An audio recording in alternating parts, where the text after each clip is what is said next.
Will Perry make it? That's what we're going to talk about today at lunch. Hope you're having a nice lunch. You know, this poor guy, he got into the race, and then the ceiling and the sky and the chimney all fell in on top of him at once. Everybody just climbed all over him, and I don't think anybody has ever had a more difficult entry into politics, except maybe Sarah Palin. But he's got 5 distinct problems, and it's worth focusing on each one a little bit.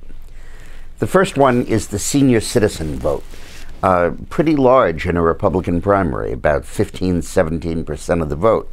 And they have a justifiable fear about Social Security. He swears that he's not going to cut benefits for existing elderly, but then he says the program's unconstitutional.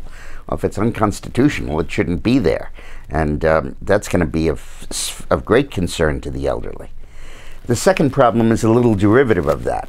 It's people who are not themselves as focused on the Social Security issue because they know it needs some reworking, and they know Perry's going to live in the real world, and in the real world they're never going to be able to repeal it, and he wouldn't really try, and so on and so on.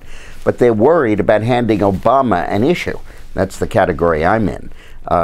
You know how the Republicans always get beaten up over Social Security, usually for no reason at all. But now Perry's given them a reason. I mean, they can ask questions like, are you going to appoint judges that believe Social Security is unconstitutional? He'll be on defense the whole time, and given the need to beat Obama, that's a serious concern. The third front is the immigration advocates, people that are opposed to illegal immigration. And here you have one issue, which is the in-state tuition issue, which creates a magnet for illegal immigrants. And that he's opposed to the border fence, and I'm for the border fence. I think you need it. You need boots on the ground, but you need a fence too. But the big one is the Arizona law, which gives the state the power to enforce federal immigration laws. And the feds are suing to block the Arizona law, and Perry agrees with Obama on this. He agrees with the feds. He's opposed to the states assuming the power. Now, in the ideal world, the feds would do this, but come on, they're not. And who pays for the school for the illegal immigrants? The states. Who pays for the services to them? The states. So the states ought to have the right to protect themselves. And I think Perry's on the wrong side of that one, and I think that really gets at his conservative credentials.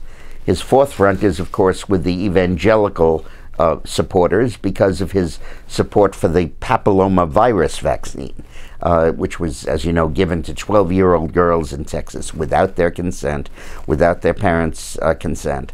The parents could opt out, but they weren't asked to opt in. And there are concerns that that will have a bad moral effect on very young girls that might not be able to put it in a perspective, and at least the parents ought to make that decision. And then there's a fifth front that I think is going to emerge, which is the reason Texas was the only state in the country that mandates these shots and does not ask for parental consent.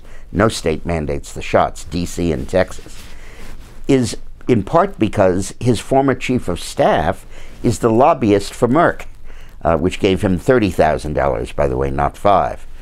And the problem is that Merck was running all over the country trying to get states to require this vaccine to prevent cervical cancer and to give them a huge market for their vaccine. And his former chief of staff joins Merck and then gets Perry to implement these changes by executive order, not even asking the legislature. So those are very serious issues, and I think that most likely Perry is going to take a serious toll of those, and I believe very probably sink back behind Romney in this field. Now, he might be able to come back in the future, and he might be able to put it back together, but I think that he's in for some very, very tough sledding.